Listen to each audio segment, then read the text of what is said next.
Plenty of things from the Predator franchise have become ingrained in the public consciousness over the decades, but there's a lot that's still unknown about these deep space big game hunters, and plenty of things we do know that remain confusing.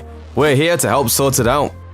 There's a lot we don't know about the Predators. For example, the word predator is just what Earthlings call these monsters. We took a vote. Predators cool it, right? Their language in the movies appears to be a collection of clicking noises represented through a complex series of dashes and writing, so we're never quite sure what they prefer to be called. That said, the Predator Expanded Universe has revealed in the past that they're an alien species known as the Yautja, or the Hishkuten. According to the lore, that latter name is alien speak for the people who take territory. Whatever you want to call them, there are a handful of broad traits they share that come up throughout each film. First of all, the race seems to be guided by a desire to hunt for sport. Often they'll seek out whatever passes for the greatest warriors in a given area and stalk them as a trophy game. Thing is hunting us.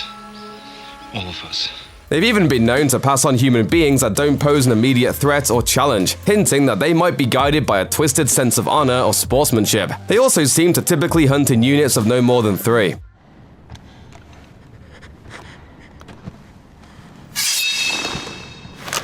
When they arrive at their hunting grounds, they're ready for combat, with elaborate armor designed to help them track prey and turn invisible, and a helmet that allows them to see heat signatures and other highly specific filters on the visual spectrum. If you do manage to get through that armor, you'll be greeted with bright green luminescent blood, assuming they don't self-destruct first. Not much is known about the Predator's place of origin. They're advanced enough to travel the galaxy, but they've also shown signs of having a singular home world with its own distinct culture and hierarchy. However, none of that is really explained to any of the human beings that encounter the Predators. They're often too busy running for their lives to swap stories. Instead, humans typically deal with the warrior class of the Predators, those that are brave enough to put boots on the ground and collect human trophies. He's on safari. Lions, the tigers, the bears. Oh my. Trophies. The predator species has a sort of tribe mentality, and they're not above having conflicts amongst themselves. In short, part of what makes the predators so scary is the fact that humans don't quite know where they come from or what exactly they want other than to hunt them down and dispatch them with extreme violence. The first time we see predators encountering humanity is in 1987 in the jungles of Central America. The first Predator film sees US Special Operations Forces veteran Major Alan Dutch Schaefer lead a group of 5 highly trained commandos and an old friend from the CIA on a daring mission against some guerrilla troops. On their way to the extraction point, the group of mercenaries finds itself stalked by something that picks them off one by one. Despite their training, they are simply no match for their bigger, stronger, and more technologically advanced opponent. However, the armor starts to crack when Dutch realizes that the creature seems to be hunting for sport, when he sees it ignore an unarmed female captive. Run! Go! Get to the chopper! Dutch also discovers a strategic advantage in the midst of battle. When he's knocked into the mud bank of a river, the Predator has a tough time seeing him because being covered in cold mud has reduced his heat signature. Armed with some camouflage and makeshift traps, he engages the creature once more.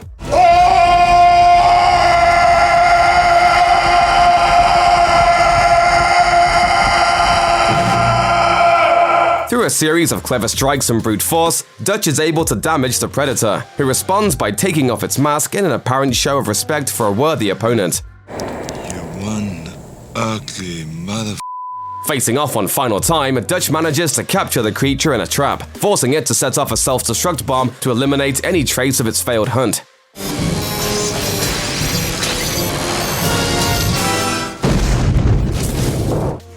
The Predators return years later for 1990's Predator 2. After witnessing the heroism of Police Lieutenant Michael R. Harrigan, this new Predator proceeds to hunt the cops and robbers in his orbit. Harrigan unknowingly tracks the monster before encountering Agent Peter Keyes, who informs him that the US government is aware of the extraterrestrial threat.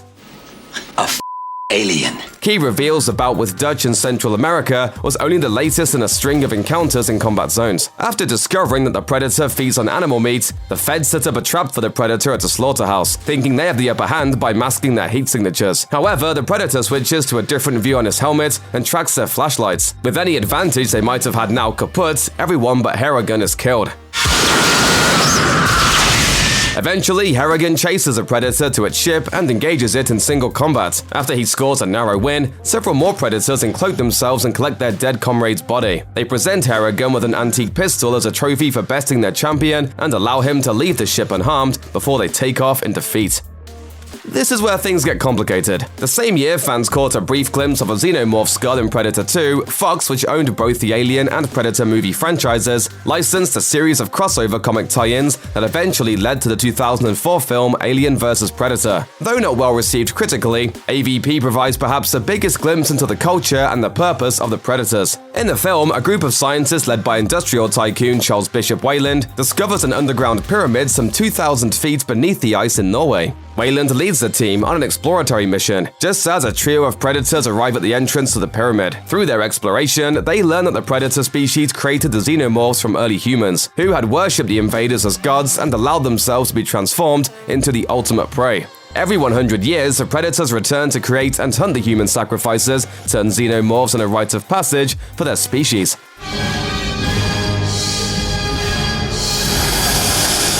Two of the trio sent to the 2004 hunt die quickly, while one manages to eradicate the century xenomorph threat by befriending a tough-as-nails woman named Alexa Woods. As a slew of predators that have been surveying the conflict appear, they too offer her a weapon as a trophy for a successful fight and to leave with their fallen comrade, presumably back to their planet. However, as soon as they leave the dead predator alone, a predator-xenomorph hybrid emerges from its chest to terrorize a ship full of hunters before it even leaves Earth's atmosphere. Alien vs. Predator was followed by a sequel, Aliens vs. Predator Requiem. But there's an ongoing debate over whether these films count as canonical for either franchise. When Ridley Scott returned to the Alien franchise for the prequels Prometheus and Alien Covenant, he completely ignored the AVP story of the xenomorph's origins. Aliens vs. Predator Requiem picks up right after the events of AVP. With a hybrid on board that we will refer to as the Pred-Alien, the ship from the end of the previous film crash lands in Colorado. A lone survivor sends a signal to the Predator homeworld, warning them that the xenomorph threat persists. One hunter takes it upon himself to go to Earth and eliminate them. Unfortunately, the sequel focuses heavily on the members of the small Colorado town, where the Predator and Pred-Alien have their conflict. As a result, it doesn't do much to further the story of the species other than to highlight the lengths the Predators will go to in order to claim victory over the xenomorphs. The movie's climax sees a Predator facing off against a Pred-Alien in single combat. Both of them inflict mortal wounds on the other before the government drops a tactical nuke on the small town that's now overrun with aliens, and that's that. The film ends with the Predator's plasma blaster falling into the hands of Weyland's corporate partner, Yautja, who declares that the world simply isn't ready for this kind of technology to be unleashed on human beings. Set days before Halloween in 2018, the Predator kicks off as a group of soldiers is attacked by one of the alien creatures during a mission on foreign soil. US Army Ranger Quinn McKenna manages to survive and mail himself some of the creature's armor as proof of its existence. He's debriefed and held captive with a ragtag group of other soldiers when the Predator in question wakes up. And it's definitely not thrilled to find itself in a government lab. The Predator quickly escapes, prompting the soldiers to steal a prison bus and set off on a mission to retrieve the mailed armor. When they arrive at McKenna's house, they find his son took the armor to wear as a makeshift Halloween costume. With the Predator on their tail, they track down the boy and retrieve the armor. Eventually, the Predator catches up and forces them to surrender the items, only to be killed when a larger Predator suddenly shows up. This new beastly-looking alien reveals through a voice translator that the species had stepped up its hunting game and is now collecting DNA of other species to create stronger hybrids. It's theorized in the film that, because predators like a warm climate, global warming is hurling humanity toward becoming the most attractive new hotspot for invasion. It also turns out that the original predator that attacked McKenna and his gang was delivering a mysterious package to humanity, and that it also carried a shocking amount of human DNA in its own genetic code. The film ends with McKenna and a group of scientists realizing that the package the Predator delivered was left on purpose. Inside is a suit designed to fit on a human body, one that looks like it's made for the specific purpose of combating predators. It doesn't take long for McKenna to call dibs on the new tech, meaning humanity is now prepared to fight fire with fire the next time the predators come a-hunting. That's my new suit, Bubba. 2010's Predators begins when a group of soldiers from all around the world wake up to find themselves falling from the sky. After realizing that they're dealing with predators, the group of strangers deduces that they've been handpicked as some of Earth's greatest warriors and brought to some kind of intergalactic game preserve. I'm ready to game. Their theory is proven right when they discover a madman who has survived on a new planet for what he calls 10 seasons by scavenging and hiding. He also reveals that there is a blood feud between the normal-looking predators that fans have seen in previous movies and new, larger predators. It seems that the predators' DNA splicing eventually went awry, causing a rift among the species. While it seems that the predators used the game preserve to sharpen their hunting skills, it's also possible that the technology brought to Earth in the Predator made it so the planet is no longer a viable hunting ground, which clearly hasn't stopped them from bringing the hunt to their own turf. Sadly, although 2 members of the party defeat the monsters, they fail in their mission to get off the planet and back home to safety. As a result, no one on Earth knows about this new strategy of kidnapping humans to hunt off planet, meaning McKenna's cool new suit may be useless to save humanity after all. By now, there have been so many remakes, reboots, and unnecessary sequels to our favorite 80s action movies that it's inevitable some of them are going to be pretty subpar. But there's plenty of reason to believe The Predator will do right by his predecessors. Stacked with top-shelf talent both in front of and behind the camera, The Predator is neither a direct continuation of the original films nor a total reboot. Set in the same universe, it's trying a story that's completely new, and unlike the Alien vs. Predator movies, it actually looks kind of good. Here's why we think The Predator will blow us away. Resistance is futile. The alien hunters of the original Predator movies are, to put it mildly, pretty formidable warriors. They're strong, fast, can camouflage themselves, and have weapons capable of blasting a hole the size of a watermelon in Jesse Ventura's torso. If that was all the heroes of the new film had to face, things would be tough enough. But the extraterrestrial hunters of the new film appear to be next-level specimens, and they don't just hunt for the thrill of it. This time around, the Predators have genetically upgraded themselves with DNA from other species, assimilating their prey. It's a development which seems to imply that, like the cybernetic Borg of Star Trek fame, the Predators now absorb the strengths of their conquered. If the Predators end up with more diverse upgrades than just the same but bigger, fans might get to enjoy puzzling out which species they get their new powers from. We know the hunters have encountered the xenomorphs of the Alien franchise after all. Imagine if a predator had acid blood, or even scarier, a baby mouth inside its regular mouth. After 3 movies and 2 crossovers, we'd finally see true horror. Evolution of the hunt. The new Predator is being directed by Shane Black, the famed screenwriter behind Lethal Weapon, who came to fame in the late 80s. His sharp dialogue is a highlight of even his weakest screenplays. He's also proven himself to be a capable director, getting behind the camera for Iron Man 3, Kiss Kiss Bang Bang, and The Nice Guys. He even has a little insight into the franchise he inherited, being with it from the start. He actually appeared as an actor in the original Predator, a bit part, since the Predator chose his character as the first target. During a talk with Collider, Black gave some indication of exactly how this new Predator would pay respect to what came before, while improving on it at the same time. Black said, "We just tried to take the existing mythology and take it a step further. Ask some questions about why. Why do predators do what they do? What would be the next step for them? How do we up the stakes so that there's not just a single predator hunting a group of soldiers?" Black's comments paint a picture of a new class of predator that's more ambitious than audiences are used to, implying that the aliens aren't just out for sport this time. Their goals now may be closer to world domination. A different kind of cast. The original Predator focused on a group of elite soldiers on a rescue mission. Despite how capable each soldier was, most of the times a Predator killed off one of them when they were separated from the team. If Dutch and the gang weren't trying to outdo each other's machismo and had better group chemistry and camaraderie, the Predator wouldn't have had such a staggering body count by the end of the movie. That likely won't be a problem with the Predator. Cast member Sterling K. Brown has praised the movie for fostering a sense of, quote, real camaraderie. No doubt this is partially due to the script and Black's direction, but the movie's also got a unique cast with some unexpected players that we can't wait to see bounce off of each other. Some of the more out there actors to see in a Predator movie include Alfie Allen from Game of Thrones, comedian Keegan-Michael Key, and Trevante Rhodes from Moonlight, the 2017 Best Picture winner. Even young Jacob Tremblay from Room will apparently play a big part in fending off the Predators, due to an ability to quickly learn languages. While the first Predator movie was all testosterone, this is a cast that can approach the material from different directions, from the dramatic to the childlike to the wickedly funny. Would you let me date your daughter? Of course!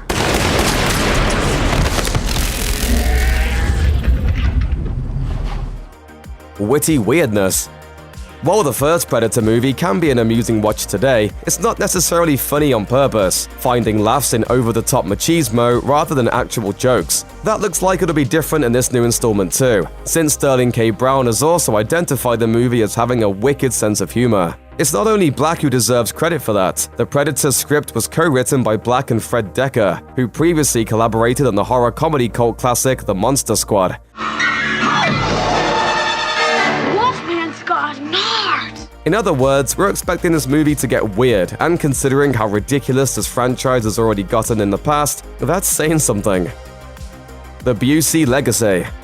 If you're concerned that this new movie may neglect the past, one of the few characters we have confirmed details about should set your mind at ease. Cast member Jake Busey has confirmed his role in The Predator is the son of Peter Keyes, the character his father Gary Busey played in 1990's Predator 2. An agent from the top-secret Otherworld Lifeforms Task Force, Keyes was a G-man who got his hands dirty, hunting and fighting the formidable City Hunter with the help of some clever technology. He put in a pretty good effort too, before the Predator got the fatal upper hand. We don't know a lot about Jake Busey's role in The Predator yet, only that he shared an on-set picture of himself in a lab coat, and described his character as a doctor. Maybe Keyes' son ended up in the same branch of government as his father, working more on the egghead side of things. Either way, you can bet one of two things will happen in the pseudo-sequel. Either the Predators will claim another Keyes family member, or this son of a Busey is gonna pay off nearly 30 years of patience with some glorious revenge. Guess who's back?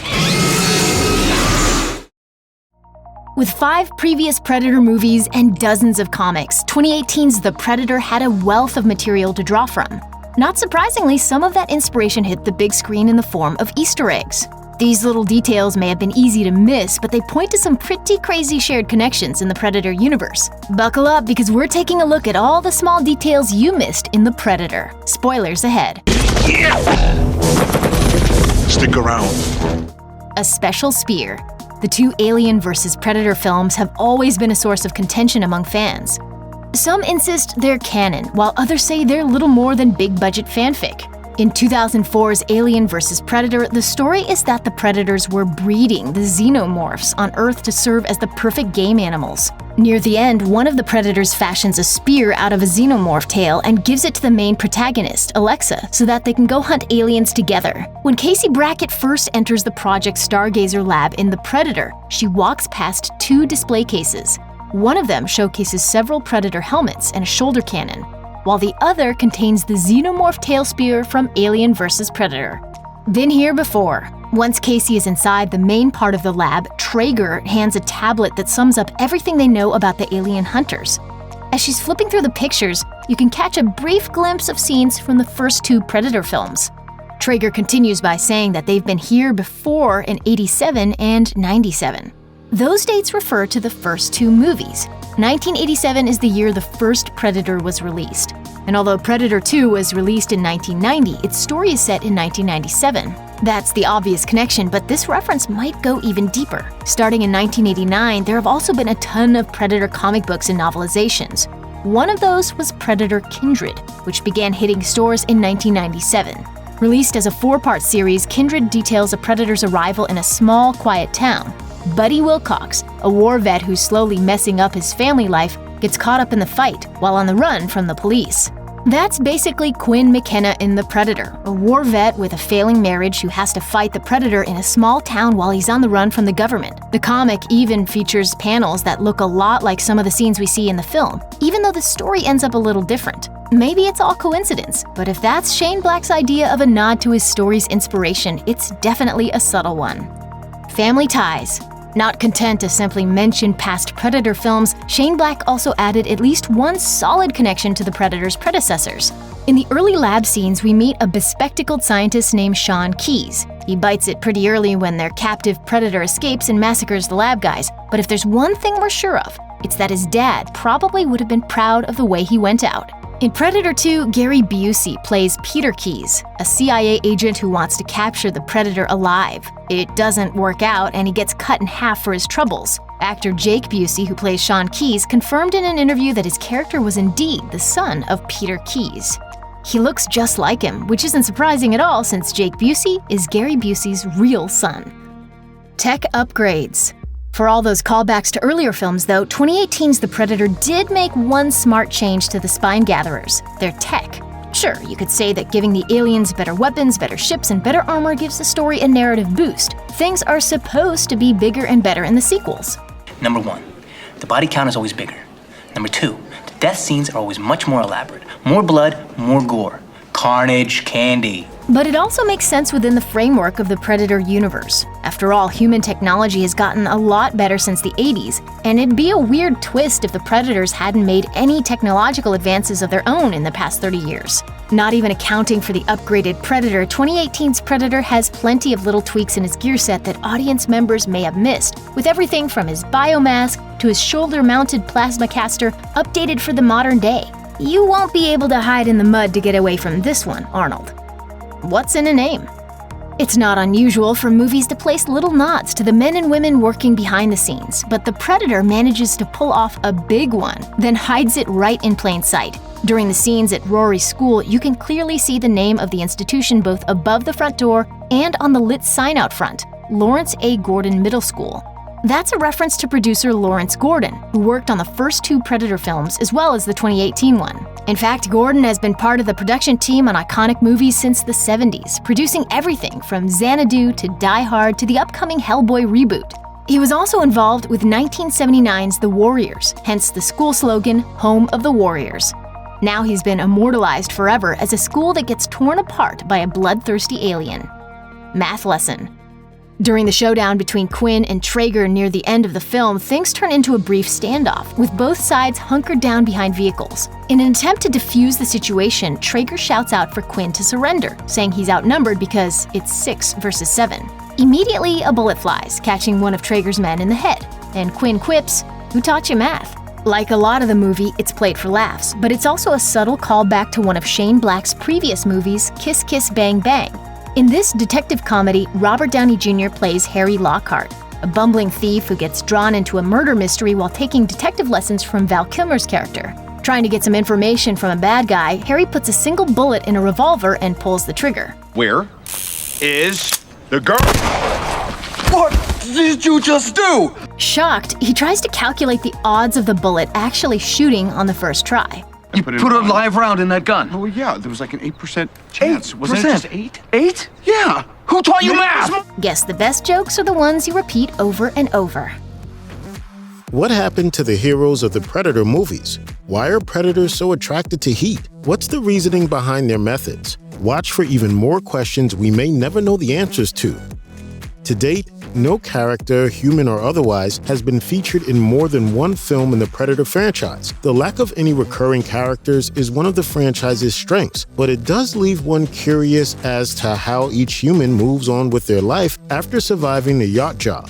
Each sequel has attempted to have Schwarzenegger reprise his role as Alan Dutch Schaefer, but he's refused, leaving the character's fate hazy for decades. In 2020, Arnold gave in for the 2020 video game Predator Hunting Grounds. This game includes audio journals accounting for Dutch's actions between 1987 and the game's 2025 setting. According to the journals, Dutch has been traveling the world searching for more evidence of the Yautja's presence on Earth. He teams up with the Otherworldly Life Forms program, the shady government agency from Predator 2. As the Earth gets hotter, predators visit frequently, leading to repeated battles between Dutch and the Yautja. By 2025, he's been rebuilt using Yautja tech, fearless and fit despite his advanced age. This thing is hunting us. All of us. Across the Predator franchise, the Yautja have demonstrated a common modus operandi that includes a few signature kills. No Predator film would be complete, for instance, without someone having their skull and spine ripped out of their bodies in one swift motion. The Yautja remove skulls and spines to display them as trophies and add bones to their armor to show off their killing prowess. Their reasoning behind flaying a victim and leaving their bodies behind, however, is a little more murky. The intention behind hanging their skinned prey is still the subject of debate among fans. The Yautja do not appear to collect the skins they remove from their victims, so it's clearly the bodies themselves that are important to the ritual. It's likely that these bodies are left as a form of intimidation to throw their next opponents off balance. There's also a theory that only those considered easy prey are flayed, as they are unworthy of having their bones collected as trophies. Not only did I kill this guy, this action says, according to this theory, but I even had time to rip his skin off afterwards. If you don't want the same thing to happen to you, you'd better be more entertaining. In Predator, Rebel Anna tells the mercenaries that their stalker matches the description of, quote, the demon who makes trophies of man from local folklore. The stalkers are said to only appear during the hottest summers. When the Yautja return to Earth in Predator 2, it's during a record-breaking heat wave in LA. Predator Hunting Grounds implies that climate change has made the Earth a more attractive place to hunt. The natural assumption to make is that the heat mirrors that of the Yautja's natural habitat, and that a hot summer is the time during which the Earth is most habitable for both humans and Yautja. As the series progresses, the Yautja's preference in climate is less emphasized. Alien vs. Predator reveals some Yautja visit every 100 years in Antarctica. Furthermore, Aliens vs. Predator Requiem is set in Colorado, and the story is explicitly set near Halloween in The Predator. This doesn't mean that the Predators don't still prefer the heat, but it does remove its necessity. In Predator 2, Mike Harrigan discovers an alien hunter nicknamed City Hunter by fans has been on an undercover killing spree. The film concludes with Harrigan chasing the Predator to his ship and killing him. However, other Yautja have been watching all of this unfold, hidden by cloaking technology. They retrieve the dead Predator's body and leave LA.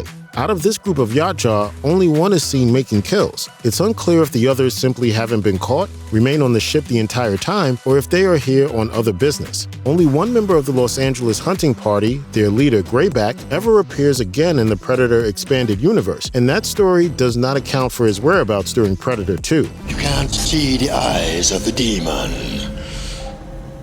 until him come calling. At the end of Predator 2, Harrigan receives a trophy from the Yautja leader for killing the City Hunter. It's a flintlock pistol labeled Raphael Adolini 1715. This gift is evidence that the Yautja have been hunting on Earth for centuries. The 1996 comic Predator 1718 depicts the original encounter between the Yautja known as Greyback and pirate captain Raphael Adolini. Adolini, a criminal with a righteous moral compass, wants to return a chest of gold to the church from which it was stolen. His crew objects and mutinies. Greyback surprisingly joins Adolini, and together they defeat his traitorous crew. Adolini is lethally injured and offers Greyback his pistol as a tribute. The protagonist of Alien vs. Predator is Lex Woods, an expert ice climber hired to guide an expedition to explore an ancient temple beneath an Antarctic island. Lex survives being picked off by the Xenomorphs and Yautja, and allies herself with the Yautja hunter Scar. She receives a Yautja combi stick weapon as a trophy, and much of her fate after the Yautja craft departs is unknown. Lex's arc hasn't been revisited or referenced in any expanded universe material. However, there is a piece of evidence that Lex, or at least her weapons, were recovered from the Antarctic battle site. In 2018's The Predator, Dr. Casey Brackett explores Project Stargazer's headquarters and finds a case containing Lex's spear. This seems to confirm that Alien vs. Predator is still part of the Predator canon.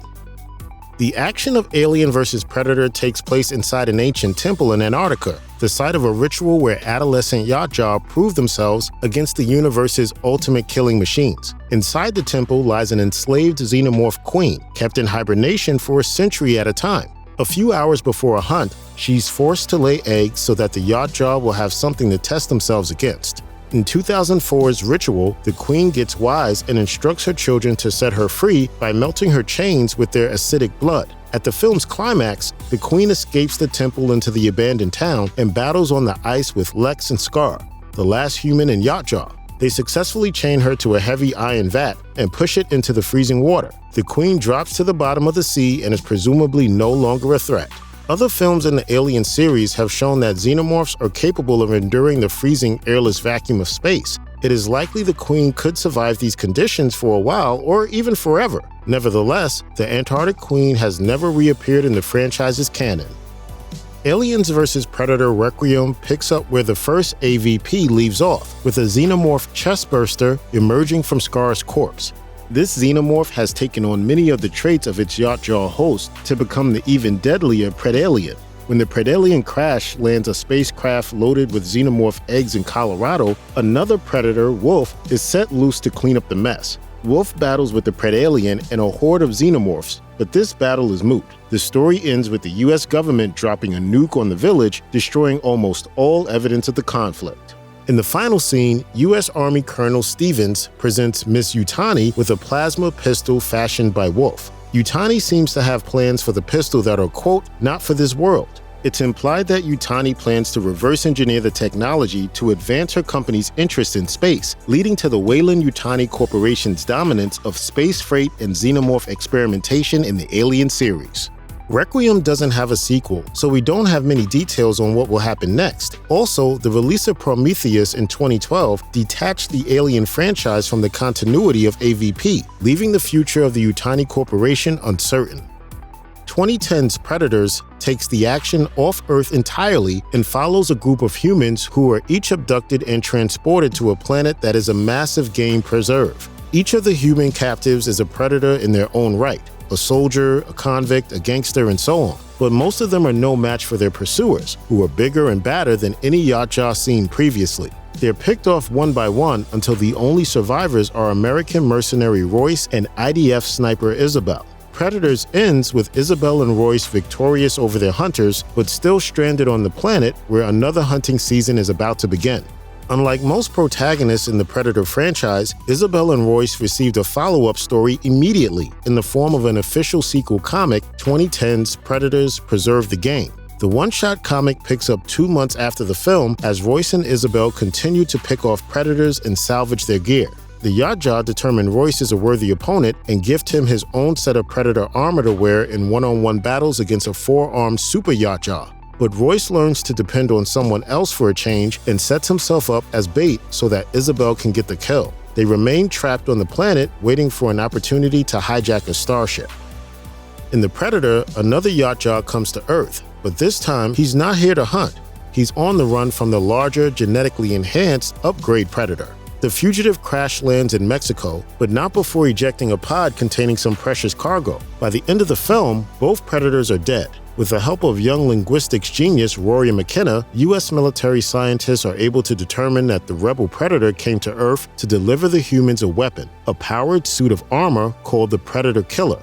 Rory's father, Army Ranger Quinn McKenna, plans to wear it in battle next time the Yautja come calling. But why did the fugitive Predator decide to give this weapon to humanity in the first place? Does it have anything to do with the human DNA found in his blood? If he's here to help us, he's got a funny way of showing it, as he kills nearly every person he sees during his time on our planet. His apparently benevolent intentions are only revealed in the final scene of the film, a teaser for a sequel that has never happened. This last-minute twist may be the result of the film's reshoots, which reportedly changed a great deal of the film's overall plot. In fact, in one of the 3 filmed endings, the fugitive's cargo pod contains Ellen Ripley, heroine of the Alien films.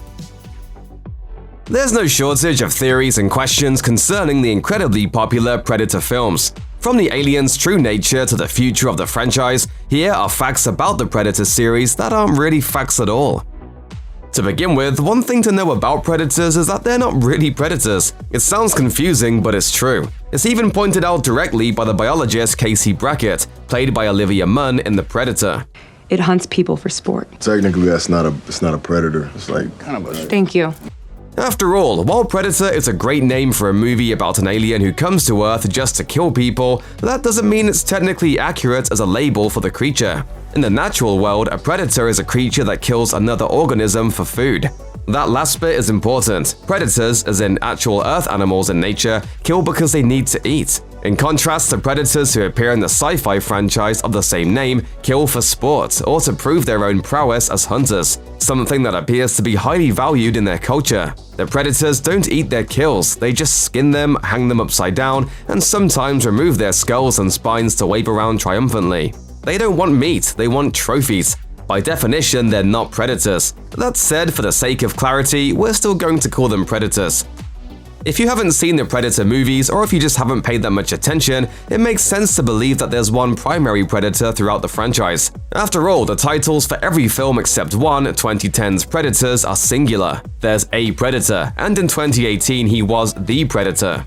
Of course, none of that is true. The main predator, when there is one, dies in literally every movie. The title creature of 1987's Predator blows himself up with a self-destruct device after being grievously wounded by Dutch Schaefer, played by Arnold Schwarzenegger. The urban hunter of Predator 2 is killed in battle with Mike Harrigan, played by Danny Glover. All of the predators in Predators are taken down by their intended prey. And the oversized, genetically hybridized creature at the center of the Predator is taken down by that movie's central characters as well. The thing about predators, of course, is that there are always more of them. Furthermore, it's pretty clear at this point that hunting humans, presumably alongside other sentient creatures from around the galaxy, is a cherished tradition on their planet. So they're just going to keep doing it, no matter how many die trying.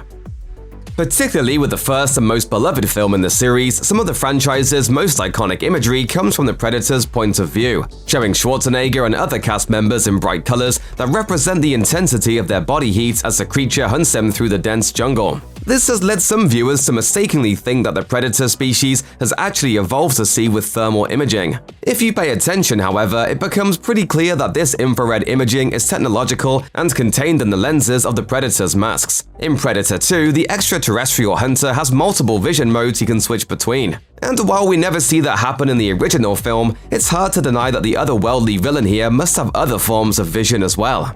For example, how could he so easily avoid all the traps set for him by the commandos if all he can see is heat? Plus, in the fantastic scene where he first takes his mask off, we watch as his vision completely changes, with the infrared disappearing from sight.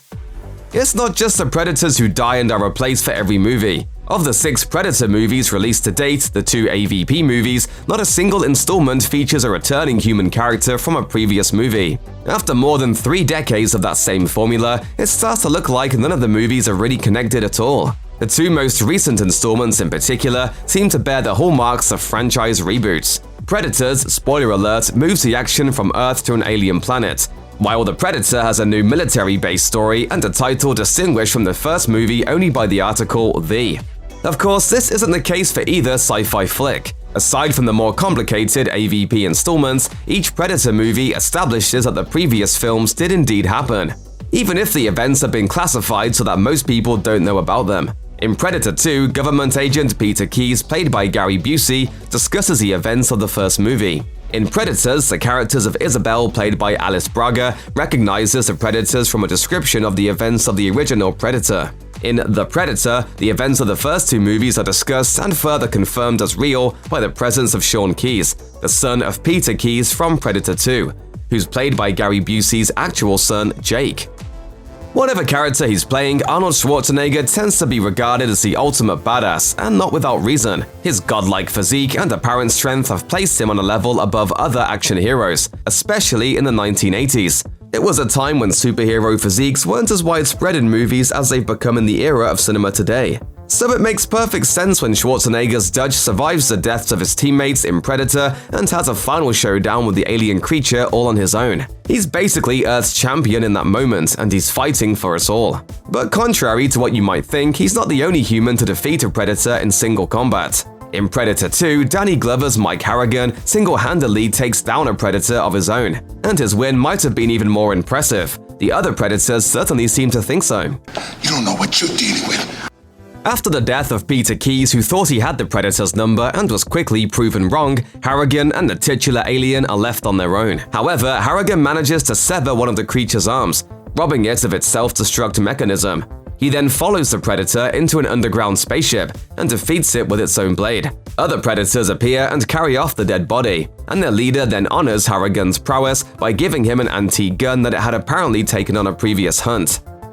Few sequels are as commonly maligned as Predator 2. It came in 4th at the box office on its opening weekend, was critically panned, and later installments in the franchise were celebrated for ignoring it. It's not a classic like its predecessor, and there's a good chance you haven't even seen it. If that's the case, go watch Predator 2 and decide for yourself, because it actually has a lot going for it. It's a clear and deliberate departure from the first movie, but that's a better choice than trying to duplicate the original. Predator had jungle action pretty well covered, so Predator 2 brought its titular alien hunter to the streets of downtown Los Angeles. What's more, it's a near-future Los Angeles, in which gangs rule the city, cops barely stand a chance, and everybody's guns still shoot bullets but they're weirdly big and chunky looking. The aforementioned Danny Glover is the hero, as different from Arnold Schwarzenegger as an action star could be. In fact, it's ultimately Glover's performance as a detective who simply won't quit no matter what he's up against that makes Predator 2 something of an underrated gem.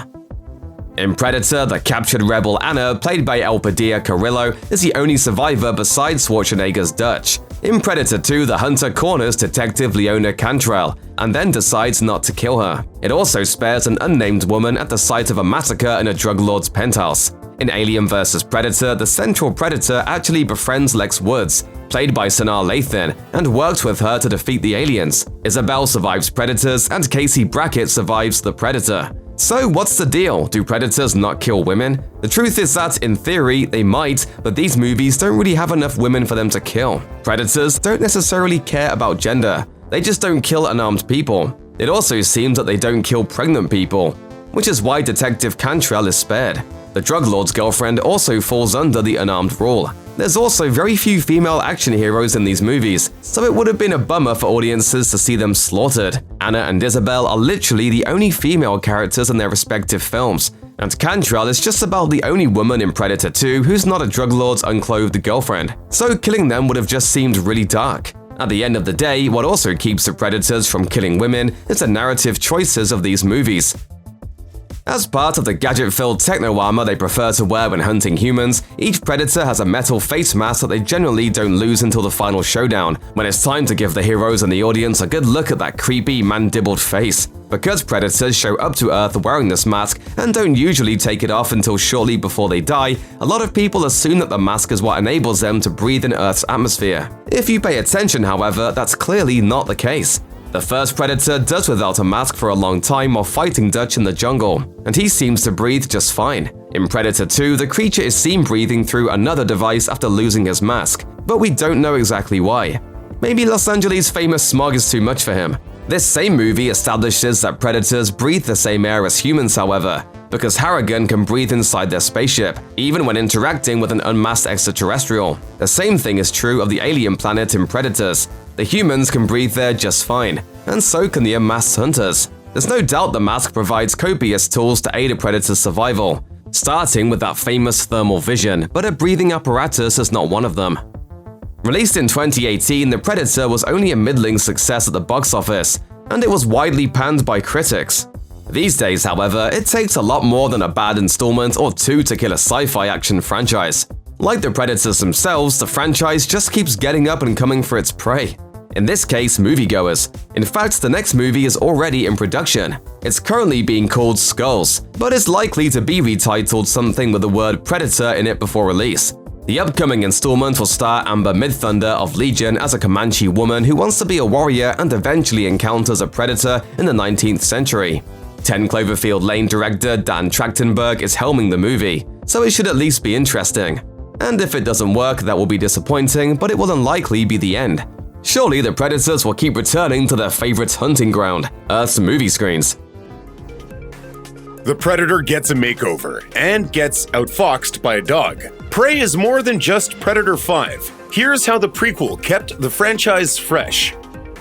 In Predator 2, the Predator ship features artifacts and weapons spanning many times and cultures. As a result, each new Predator film can really pit the creature against any group of humans. Enter Prey, which follows Comanche warrior Naru as she battles European soldiers and the Predator in North America in 1719. In Prey, our beloved Predator is traveling light on a vacation to Earth. While the humanoid alien is shown using its invisibility cloak mode on multiple occasions, the creature doesn't rely on any of its other gadgetry as much as it has in previous films. That isn't to say that all of the high-tech alien weapons are absent, merely that this era's Predator prefers to stab and impale its prey rather than blast them to smithereens.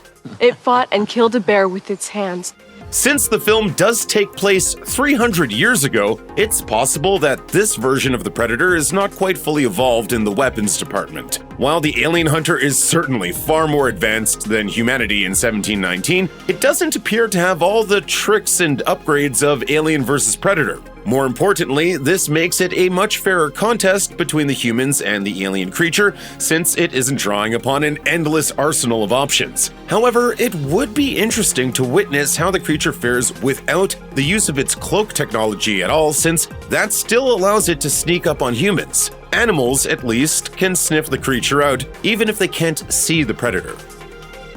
The success of John McTiernan's Predator film can be attributed to its survival horror elements. Dutch and his team are out in a jungle surrounded by trees. Constricting the space puts them at the mercy of the alien, whose use of camouflage and the environment makes members of the group sitting ducks. Similarly, other Predator movies, especially the good ones that try to honor the original, rely on this key element, as the alien has a place to hide, sneak, and strike from. To borrow a Terry Silver quote from The Karate Kid Part 3, "A man can't see, he can't fight." Prey features some similar situations to the first Predator where there are moments of confinement, but it also poses a new question in asking how good the Predator is in open spaces. The Great Plains boast vast amounts of open land with only grass in the distance. In theory, this would be the best place to lure the alien creature to, since it removes the high ground aspect and lets any sudden movement be more identifiable. However, Prey confirms that the creature is as lethal in this setting as in others. One especially memorable scene finds the beast chasing Naru and a fellow Comanche warrior across an open field, a set piece reminiscent of the velociraptor stalking the hunters through the long grass in the Lost World Jurassic Park.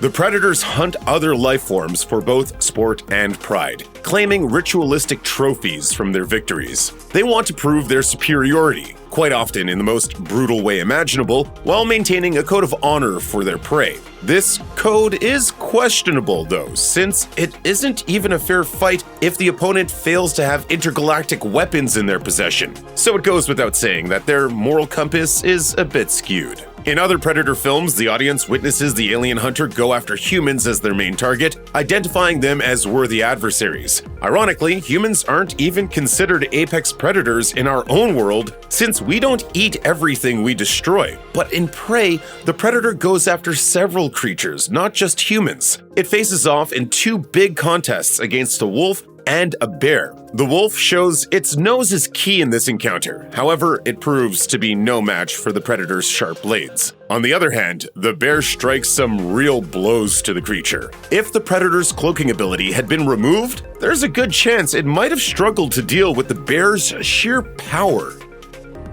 Next to its age-old nemesis, the xenomorph, the Predator's design is one of cinema's most distinctive and iconic creatures. From its trademark dreadlocks to its seriously gruesome face, the universe-traversing hunter would be pretty easy to pick out in a lineup. However, in Prey, the Predator looks a little different, showcasing a leaner gladiator aesthetic. While it's still easily identifiable, it did receive a makeover with a few tweaks to its physical appearance that fans noticed immediately. Dan Trachtenberg explained why he felt it was necessary to change the creature's appearance for the film, telling Time Out, "I wanted to make sure the head was more proportional to the body. This Predator is much slimmer and less armored than it's ever been. It's more creature. It's still hulking and ferocious." At San Diego Comic-Con, Trachtenberg also revealed that he and his team included goop around the Predator's face to make it more disturbing to look at.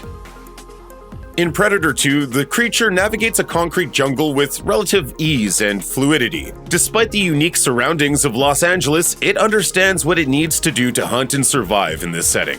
The reason for this is likely due to the events of Prey, which serve as an important lesson for all the other Predators of what not to do when on Earth. In Prey, the Predator falls into a quicksand-style mud trap, which ultimately plays a major part in its downfall. Like anyone else in such a pickle, it struggles to get out of this situation, especially as it had been injured beforehand, which made its predicament even worse. But it does lead one to wonder if perhaps quicksand didn't exist on any of the other planets the Predator had visited before. It's also possible that this Predator is still young and inexperienced in its hunts. Maybe Earth is its first rite of passage and it's trying to prove itself quickly and recklessly. That would also explain why the creature fights the bear in the river, when the water isn't conducive to its cloak mode's effectiveness and helps to reveal its presence.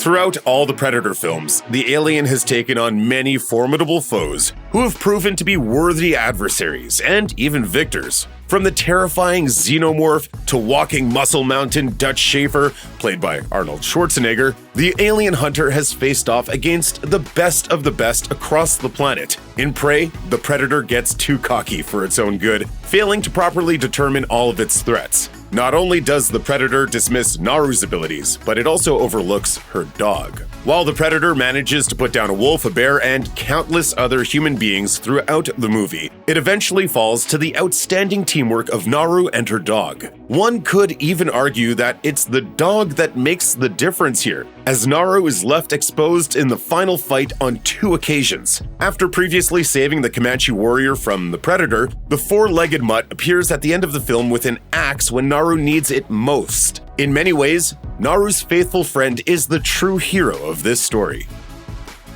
Remaining quiet is often the key to successfully capturing prey while hunting, since it helps to maintain the element of surprise, allowing the hunter to strike hard and fast. In the previous Predator movies, silence hasn't always been possible. While everyone tries to keep their lips sealed and their mobile phones on silent when in danger, groups of people tend to talk or move around, even when their imminent threat of total annihilation looms near. There's something else out there. On the other hand, Prey is a quiet film.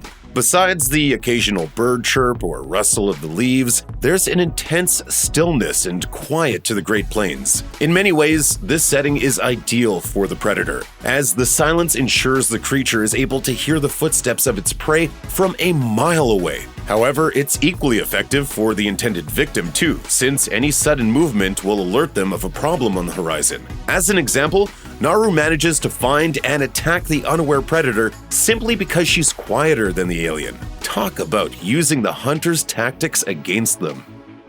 There's an argument to be made that the Predator franchise falls firmly under the umbrella of horror. After all, the whole concept of an almighty alien hunter chasing after humans is frightening, plus the creature's unmasked face is pure nightmare fuel. Plus, the franchise's previous films are jam-packed with jump scares, with victims never knowing what's lurking around every corner. In Prey, some of those scary elements remain, but there's something different about this version. This time, the Predator seems far more savage than before. This alien creature uses its raw power and lightning speed to wicked effect. It moves with a resolute purpose and uncanny brutality that has been lacking in the franchise's recent outings. While brutality is a key element of the slasher genre, the Predator isn't coming at people through their nightmares or hiding behind doors and walls. It doesn't hide in the shadows like a boogeyman. Instead, it charges into battle like a warrior that isn't afraid of anything, which is somehow more horrifying. It's a foregone conclusion that the better a warrior's class of weapons, the better chance they have of success. In the previous Predator films, the hunter's shoulder cannons have made all the difference in battle. In Prey, the creature prefers to use hand-to-hand combat to dispose of its opponents, but it isn't averse to pulling out the big guns when absolutely necessary. But that doesn't mean their superior weapons win out in the end. While literally stuck in sinking mud, the Predator points its weapon at Naru and fires. However, it fails to realize that it isn't wearing its helmet, which features incredibly accurate targeting capabilities. It also doesn't notice that Naru has carefully set up the helmet to lock the Predator in its crosshairs. As a result, the creature ends up on the receiving end of its own attack. Again, it proves that technology can be useful in a fight, but a strategist will always trump an aggressive brute in the end. Consistent across the Predator franchise is that the extraterrestrial beings believe in a warrior's code. They don't hunt for a tasty snack or out of self-defense. Instead, they take on opponents they believe will provide a tough, daunting challenge, or who would make excellent sparring partners, like in the Yautja sword fight in Predators. For these alien hunters, it's about testing their superior skills and advanced smarts as they attempt to prove they are worthy enough to be a part of their clan. Throughout the Predator films, this code seems to remain intact. However, Prey explores what happens if the alien isn't actually all that good at identifying threats or challengers for whatever reason. This is as far as you go. Undoubtedly, the Predator sees the Comanche warriors as worthy enough to challenge and hunt. It stalks and battles them, coming out on top on several occasions. However, the creature fails to see Naru as a threat from the get-go. She demonstrates a warrior spirit and natural fighting ability, even if some of her own people doubt her skills. However, the Predator basically scoffs at the thought of taking her on. But it's Naru's resilience and ingenuity that bring down the alien hunter in combat. Imagine how different Prey would have been had the Predator never underestimated Naru in the first place. For every sequel that successfully clawed its way into movie theaters, there's an unmade take that wowed on paper but floundered in development. The Predator franchise has seen more than a few proposed sequels hit the cutting room floor, and we break them down right here. The concept of pitting xenomorphs against predators first appeared in the anthology comic book series Dark Horse Presents in 1989. A year later, Predator 2 further indulged a showdown with an Easter egg of a xenomorph skull in a Predator trophy case. But the Alien vs. Predator concept didn't make earnest moves toward the big screen until 1991, when future Hellboy co-writer Peter Briggs penned a spec script. Briggs' initial draft, titled The Hunt, Alien vs. Predator, adheres closely to the original Dark Horse comic penned by Randy Stradley. Taking place off-world and in the future, Briggs' script focuses on a clan of predators who use planets seeded with xenomorph eggs as hunting grounds. As a challenge, their leader includes a queen facehugger in the batch of eggs unleashed on a jungle planet. As you'd imagine, this does not go well. In 1992, Aliens magazine reported that Roland Emmerich was attached to direct, though nothing came of it. Emmerich and his creative partner Dean Devlin were especially keen on the idea of the Predator-Alien hybrid only hinted at in Briggs' draft. Fox effectively shelved the project in 1993 after producer Joe Roth left the studio. In 2002, producer John Davis rejected a treatment penned by James DeMonico and Kevin Fox on the basis that he wanted to set the film on Earth and move away from the Dark Horse comics. At the end of Predator 2, an elder Predator rewards Mike Harrigan with a trophy. Take it. The gift is an antique pistol engraved with the inscription Raphael Adolini, 1715. It's a memorable moment that hints at just how long the Predators have been terrorizing our planet. It also raises a whole swath of questions that, it turns out, were intended to find answers in a sequel that never materialized. As director-writer duo Jim and John Thomas note in the Predator 2 director's commentary, they were constantly toying around with the idea of a Predator film set on Earth in a time before modern weapons. The brothers have said, "We played around on the set with doing something historical, like in a time where you had nothing but steam engines and flintlocks and you were up against something like the Predator. That could be fun." The brothers' brainstorming sessions never materialized into anything concrete, and yet while we were robbed of a big-screen Predator period piece, that didn't stop Dark Horse Comics from picking up the Thomas brothers' enticing engraved pistol and running with it. Published in July 1996 and written by Henry Gilroy, Predator 1718 tells the story of Raphael Adolini, his pistol, and how the Predators in Predator 2 came to acquire it. Set in the Bermuda Triangle, the comic paints Adolini as a pirate captain suddenly faced with a rebellious crew and an unlikely alien ally. Before earning his first screenwriting credit on 2010's Predators, Alex Litvak worked at 20th Century Fox in the 1990s. He's talked about how the studio's attitude at the time was that you couldn't make another Predator movie without the original film star Arnold Schwarzenegger. Responding to this limitation, Litvak pitched a sequel that envisioned the triumphant return of Schwarzenegger's Major Alan Dutch Schaefer. Litvak's pitch took place directly after the events of the original Predator. As the script tells it, the whole affair from the first film has been classified and Dutch is living out his days in exile. Then, a Predator ship crashes at a remote location and the government taps Dutch to lead a spry team of commandos to investigate. When they finally reach the ship, a group of Predators emerge with one target, Dutch.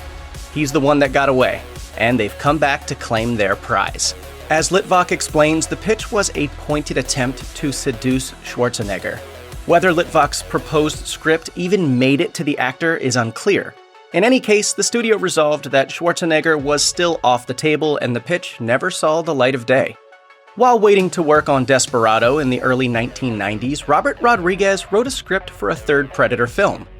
An unconfirmed copy of his script has since made the rounds on the internet, and it is, to put it mildly, completely bananas. The story begins on an alien planet where a group of humans outfitted in Predator armor attack a Spanish galleon. The cloaked attackers overwhelm the ship and transport their captive, Dutch from the first film, to a prison planet. The planet also happens to be a gladiatorial training ground for teen predators, replete with, among other things, human-alien hybrids. Rodriguez approached Arnold Schwarzenegger about returning to his original role as Dutch. Supposedly, there was even a role in the script written for Jean-Claude Van Damme. Rodriguez's script would ultimately morph into 2010's Predators, thanks to an extensive overhaul by Alex Litvak and Michael Finch. However, at the time, Fox passed on the script because Rodriguez's sequel was simply too ambitious and expensive. While working on 2007's Aliens vs. Predator Requiem as a visual effects consultant, Liam O'Donnell drafted a sequel treatment. O'Donnell's idea for Aliens vs. Predator 3 took place on a future Earth ravaged by climate change, where mankind has reverse-engineered advanced interstellar travel with technology recovered from Predator weapons. However, the fuel that powers this spacefaring tech is derived from a rare mineral only found in southern Africa, the last continent free from the vice grip of the Weyland-Yutani Corporation. The warming of the planet causes the release of the original Alien vs. Predator queen from her icy tomb. And the film ends with a third act, three-way fight between a predator, alien, and human. The treatment was ultimately scrapped for two reasons. First, as O'Donnell puts it, after the addition of the Predator home planet to Requiem, there was an assumption that if they did a third movie, it had to be in space. Second, upon its release, Aliens vs. Predator Requiem failed miserably at the box office, basically scrapping any hope for a sequel. In 2015, Vincenzo Natali tweeted a slew of concept art for, among other things, a tentative Predator reboot. The visual pitch offers a brief glimpse into what we could have seen. An expressionistic jungle war zone, a sleek and spiky predator, and a brutal gladiatorial showdown. Natali pitched his take on what would ultimately become Predators with nothing but a logline.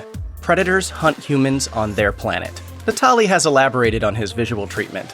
When I was called in to pitch, there was nothing. There was no script. There was only the notion that this was going to take place on a predator planet. I think there was a dangerous game aspect to it, with humans being hunted by predators.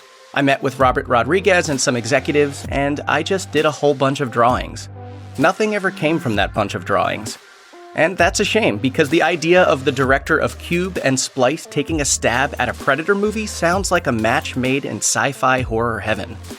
In 2010, director Nimrod Antal and producer Robert Rodriguez revitalized the franchise with Predators, an action-packed sequel set on an alien planet turned hunting ground. The honor-obsessed aliens use a planetary game preserve to test their abilities, hunting down humans as well as creatures from other planets. By the end, only 2 survivors remain. As the pair catch their breath at the end of the film, a new hunt begins, and our heroes realize that they have to escape. Now, let's find a way off this planet. Despite its obvious sequel setup, a Predators follow-up has yet to materialize, which makes co-writer Alex Litvak's enticing proposal for a direct sequel an absolute knife twist. Litvak has described his pitch for Predators 2 as Die Hard on a Predator ship. In Litvak's sequel, Royce and Isabel let the Predators catch them. They are then brought aboard the ship that the aliens use to transport people to the planet. They break out of their cells, and as they attempt to seize control of the ship, Die Hard in space ensues. Eventually, our heroes make it back to Earth, and then, per Litvak, we land and realize it's the future. All along, we thought this was happening now, but what if these guys have been on ice for 300 years? The hatch opens, and the Space Marines come in. This move would have once again merged the Alien and Predator franchises under one roof. As Litvak tells it, although 20th Century Fox was enthusiastic, his proposed sequel never got off the ground. From death frisbees to nuke bracelets, these Predator weapons will make you say Yautja. Hunters never leave home without a hunting knife, even if it's just to dress an animal after the kill. Just like the hunter's knife, a Predator never disembarks his ship without a nifty set of wrist blades. And these puppies are definitely meant for up-close and personal encounters.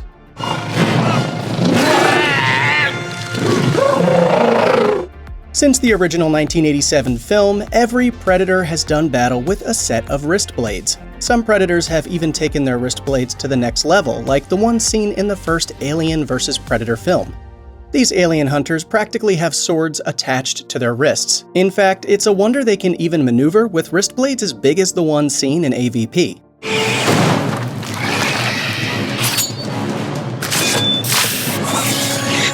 As far as iconic weaponry is concerned, wrist blades are a true staple of the Predator's arsenal. They don't just maim and kill, they also help work just as effectively in skinning the kill and claiming a souvenir for the trophy wall back in the Predator ship. In short, never get close to a Predator. Actually, you don't want to be at a distance from them either, for other reasons that we'll get into in just a moment. Basically, if you see a Predator at any distance, you can kiss your butt goodbye. Remember how we said you didn't want to be at a distance from a Predator? Well, this would be why. It seems the creature has ranged combat locked up nice and tight with this part of its deadly arsenal. The shoulder cannon is an ultra-accurate firearm that targets and shoots a deadly explosive or plasma-like blast at the Predator's target. Prey appears to be the only film where a shoulder cannon isn't used, as it likely hasn't been invented by the time the prequel takes place. However, the original 1987 film shows just how devastating the shoulder cannons can be when Jesse Ventura's Blaine has a hole punched clean through the middle of his torso. Then Bill Duke's Mac thinks he has the drop on the creature just before the targeting system zeroes in on him. Unfortunately, his head ends up getting popped like a grape. Gross. Mop it up. It does not look like a fun way to go.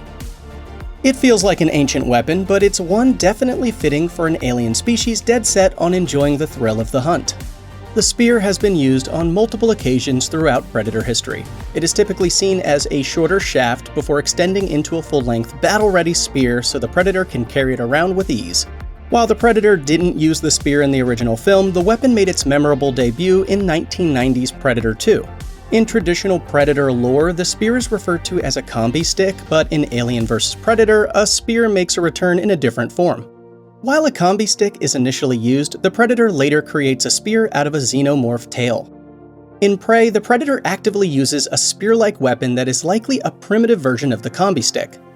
It appears to have two separate pieces that can attach together to form a spear or bladed staff, but the two parts can be separated and dual-wielded at the Predator's convenience. One of the Comanche warriors in Prey finds this out the hard way as he's impaled against a fallen tree with the spear. It's a pretty slick weapon that claims a lot of lives. What could be more practical as a hunting device than a deadly frisbee? Well, predators have constructed just that for use during the hunt. Okay, so the word frisbee might be a bit of an oversimplification, but it's hard to ignore the resemblance. The disc does seem to have a layer of advanced technology imbued in its design, as it can target hostile forces and even boomerangs back to its owner after doing the deed. Predator 2 is the first time such a weapon is seen in the movie franchise, playing a memorable role in the climax. In the ice-cold meat locker near the end of the film, Special Agent Keyes is bisected in a grisly sequence in which the Predator outsmarts and nearly kills the entire unit. Lieutenant Mike Harrigan later takes the disc for himself, ultimately slaying the Predator with its own weapon by manually plunging it into the beast's torso. Other iterations of the bladed disc have been seen in cinematic Predator history, such as in the scene from the much-reviled Alien vs. Predator Requiem, in which an overconfident teen girl runs right into the device. This time, however, the disc pins her to the wall, acting more like a high-tech ninja star than a self-returning bladed disc. In the remote jungles of Central America, Dutch and his mercenary crew embark on a search and rescue operation. This is the basis for the 1987 film that started it all. These commandos think they're well aware of the danger they're in for. Heavily fortified and armed hostile units populate the jungle and surround the target. Surely a gunfight will ensue and there will be casualties, but a third party enters the fray, apparently attracted by the unfolding conflict. It doesn't have allegiances, and it most certainly doesn't pick sides. Any armed combatant is fair game in the Great Hunt.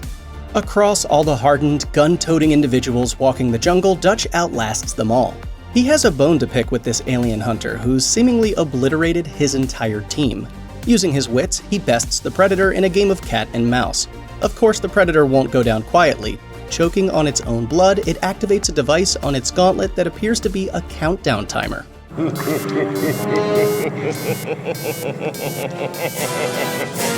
With his enemy denying him a victory lap, Dutch has to sprint for survival to escape the Predator's self-destruct strategy. After detonating, the explosive appears to have the same effect as a small tactical nuclear weapon. It's a devastating device that ensures the Predator vaporizes not just his own technology, but any living thing in the area. This helps ensure that these aliens remain nothing more and nothing less than a mysterious legend to any culture that may have encountered them.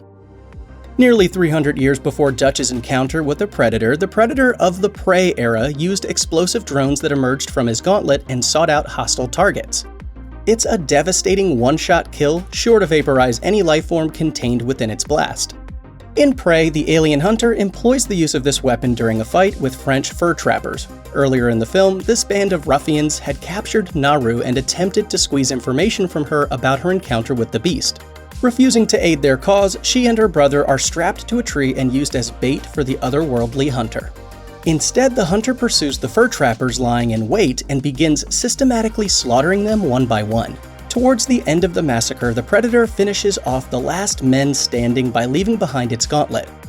Curious, the fur trappers inspect the device. Apparently, the proper flight instinct doesn't quite register in their brains, and they're caught completely off guard as 3 drones appear and target the poor saps for destruction.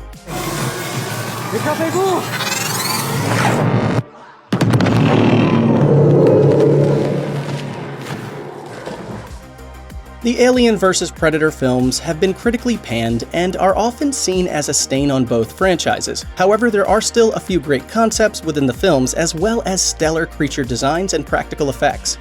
In fact, one of the Predator's coolest weapons is actually only seen in Alien vs. Predator Requiem. The Predator in this film sets out to clean up aliens running rampant in rural Colorado with a whip during a monstrous clash at the film's climax. This is no ordinary whip, however. The entire length of the weapon is laced with barbs, and it seems specifically designed to combat xenomorphs. In fact, it's very reminiscent of a xenomorph tail.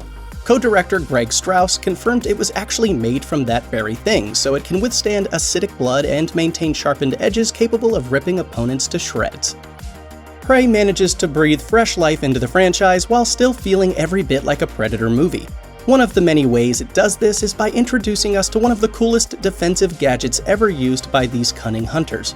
This Yautja has a fancy shield tucked away in one of its gauntlets. When engaged by enemy fire, it can unfurl the shield at a moment's notice. It can also be used offensively. After tangling with a group of fur trappers, the Predator pins one against a tree in a chokehold. It activates the shield, which emerges from its gauntlet and decapitates the man.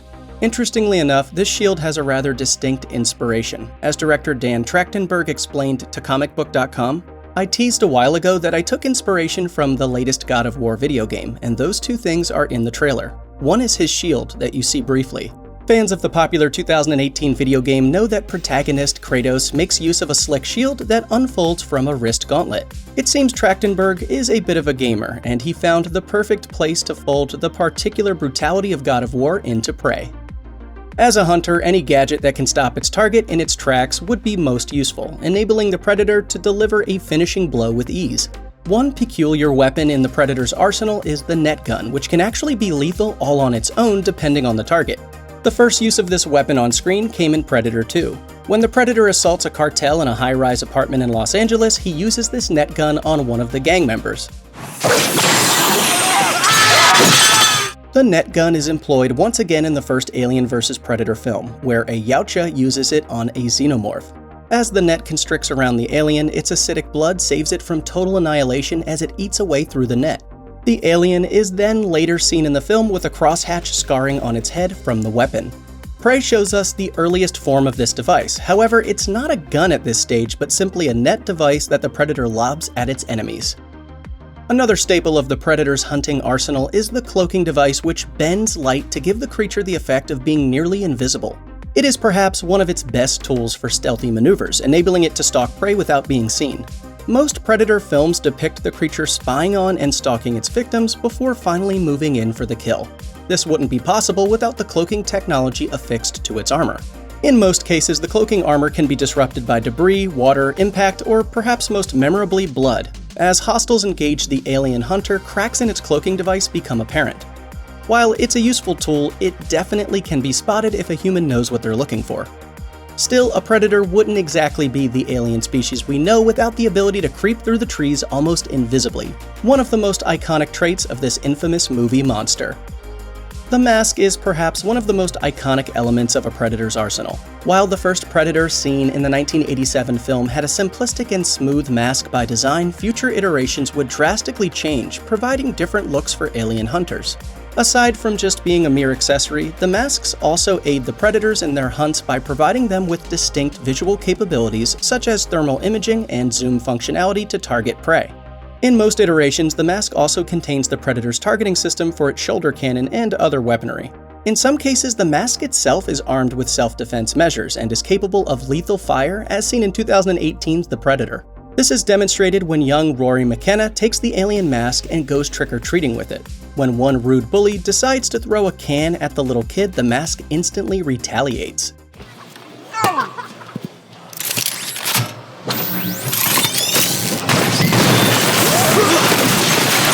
The Predator masks seen across the span of the franchise are wildly varied and serve several purposes. For that reason, they're essential to the Predator's hunting gear.